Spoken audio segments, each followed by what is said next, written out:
Hello everyone, welcome back to my channel. मैंने तो अपना टाइम निकाल लिया, अब आपकी बारी है। आइए इस क्वेश्चन को सॉल्व करते हैं। ये जो क्वेश्चन गिवन है ये अपन को पूछा गया था ऑल इंडिया टेस्ट सीरीज में, और ये जिस चैप्टर से है वो भी आपका ऑप्टिक्स, और ऑप्टिक्स का एक अच्छा वेटेज होता है। कोई भी कंप्यूटर एग्जाम आपने देखो, चाहे जेईई हो चाहे नीट हो।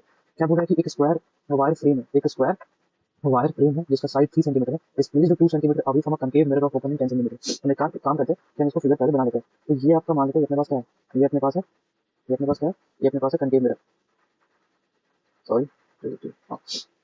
तो ये हो गया अपने पास कनकेव मिरर, ठीक है। और ये इसका हो गया ये आपका एक्सिस, ये हो गया आपका एक्सेस, ठीक है।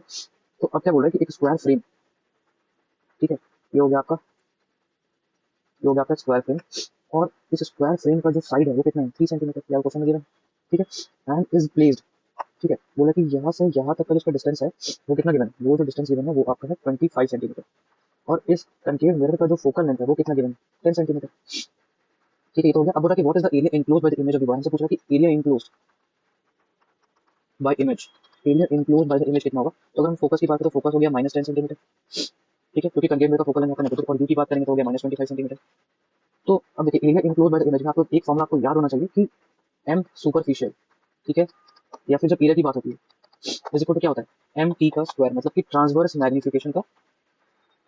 मैग्निफिकेशन का स्क्वायर। और यही एम सुपरफिशियल या फिर एरिया को बोल सकते हैं कि area of image upon area of object. इससे हम अपना आंसर निकालेंगे, लेकिन फिलहाल इसको सॉल्व करते हैं। जो अपने पास गिवन है कि 1/f इज इक्वल टू क्या होगा, 1/v प्लस 1/v को पता ही होगा मेरे फॉर्मूला, तो 1, ये हो गया -10, ये हो गया आपका +25, ये हो गया 1/v। सॉल्व करेंगे कितना आएगा, सॉल्व करेंगे तो आ जाएगा अपने पास 50। देख लो आप, 10 और 25 कितना हो जाएगा, 5 टू 10, 5 25 50 आ गया। तो ये हो गया -5 और ये हो गया 2, मतलब 1/v। तो v इज इक्वल टू क्या आ गया, -50/3। और माइनस का साइन तो आना ही था, क्योंकि इमेज जो है, इसका मतलब क्या है कि इमेज मिरर से पहले बनी है, ठीक है। इसका मतलब ये था, उससे कंफर्म हो गया।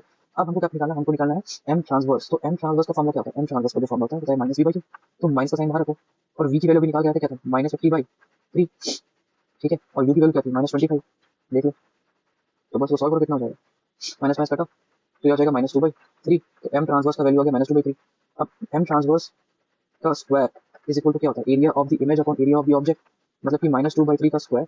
एरिया ऑफ इमेज हमें पता नहीं है, एरिया ऑफ ऑब्जेक्ट तो पता है ना, एरिया ऑफ ऑब्जेक्ट कैसे निकालोगे, तो स्क्वायर फ्रेम है, और स्क्वायर फ्रेम का साइड कितना है, स्क्वायर फ्रेम का साइड अपने पास 3 सेंटीमीटर। तो एरिया ऑफ ऑब्जेक्ट क्या होगा, साइड स्क्वायर, मतलब कि 9, ठीक है। अब क्योंकि यहाँ पे भी देखो सेंटीमीटर में गिवन है तो मीटर में चेंज करने की कोई जरूरत नहीं है, तो ये हो गया 9 एरिया ऑफ द ऑब्जेक्ट। तो और 2/3 का square is equal to area of image upon area of object.